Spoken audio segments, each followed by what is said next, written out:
Good evening, Mayor and Council.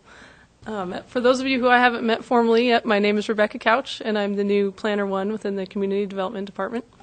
Part of my role there is the staff liaison with the Fair and Affordable Housing Commission. So I'm happy tonight to introduce to you the chair of the Fair and Affordable Housing Commission, Jill Maxwell.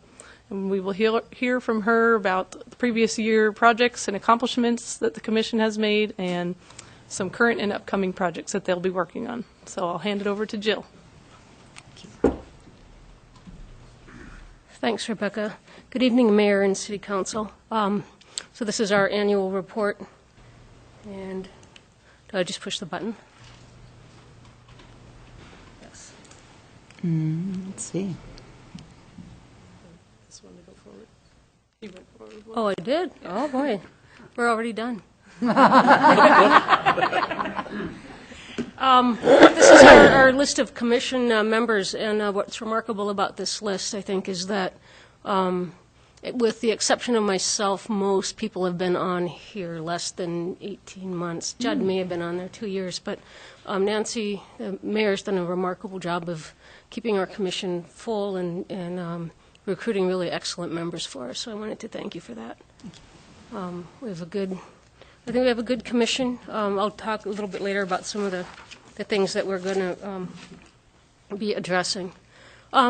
You're familiar with some of our past accomplishments.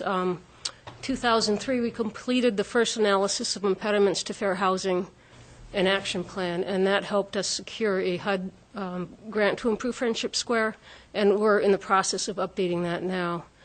We've also, within the last 2 years, recently completed the process of forming a community housing development organization and a community land trust that ultimately will work to provide affordable single-family homes in Moscow. Last year, we reviewed the draft environmental impact study for the Highway 95 realignment, and we wrote a letter to the council stating our concern for impacts of the preferred route on low-income housing and requested mitigation on that. And we also worked with the Human Rights Commission last spring to develop the recommendations for the wording of the sexual orientation and gender identity ordinance.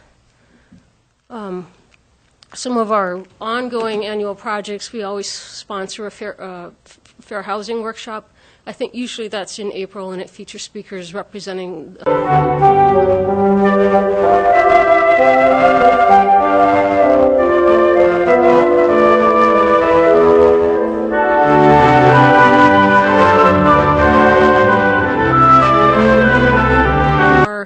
instead of distributing it to everybody, we are making sure that everybody knows that they can download it online, and we will offer to pay for it for anybody who wants a printed copy of it.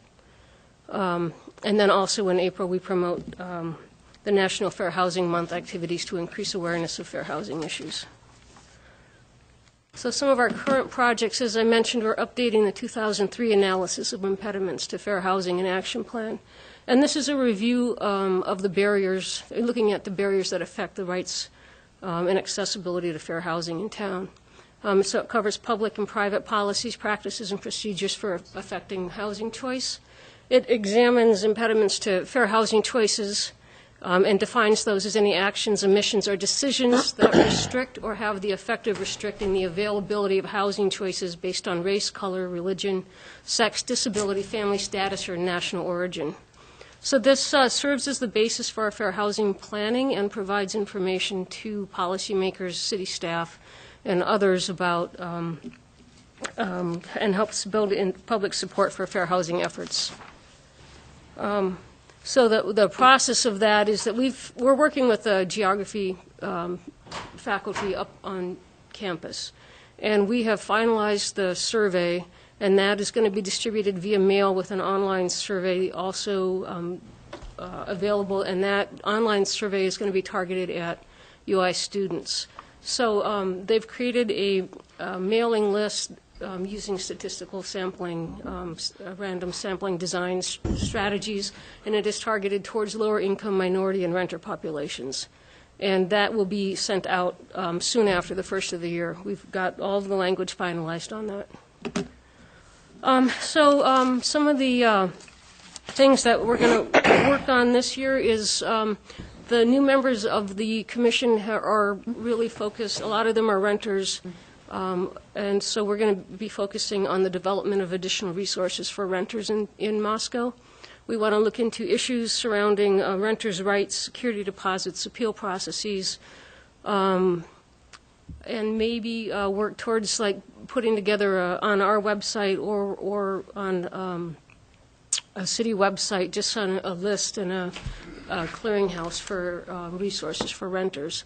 That could include pamphlets, posters, a portal, and maybe a way to connect tenants with legal aid and Senate and federal renters' rights literature, just to make sure that people have access to information.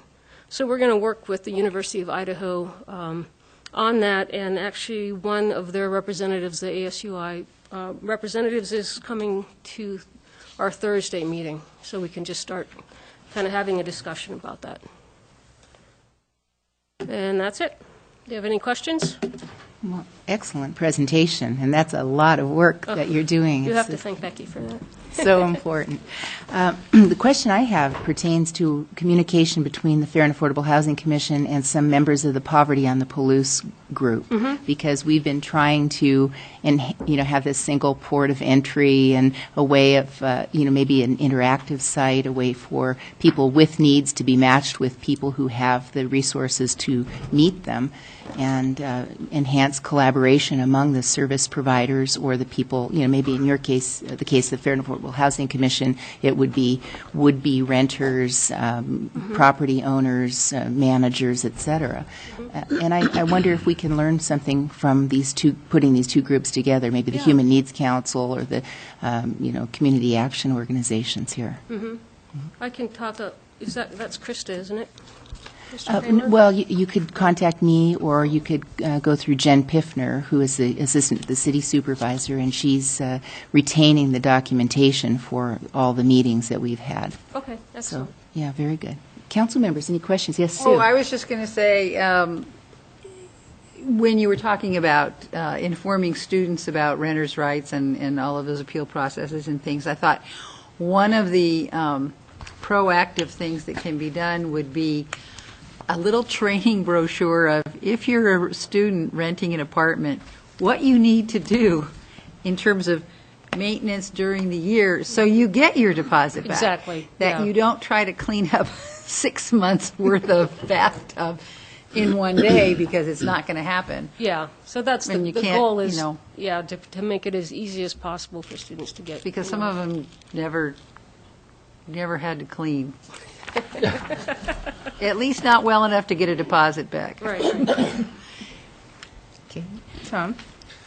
Jill, thanks. You had mentioned the anti-discrimination ordinance. I think you called it sexual orientation and gender identity. But then later you mentioned a current project where you were doing some education around anti-discrimination issues, and I didn't see that listed among the categories that you were educating about. Is that being included in the information that you're using? I think you said AI, or I'm not remembering what the we have current... questions about. There's a page, I saw a list of... The analysis of impediments? Yeah, I think that's what it was. There are questions about gender discrimination in the survey. Gender identity and sexual orientation. And that's yeah. being included within the survey? Yes. Okay, great. Yeah. Thanks. Yeah, we were pretty careful to include that after the Passage. city adopted the ordinance. Okay, thank you. Other comments or questions for Jill? Right, thank you. Thank you. Appreciate your good work. Please convey our appreciation to your colleagues, too.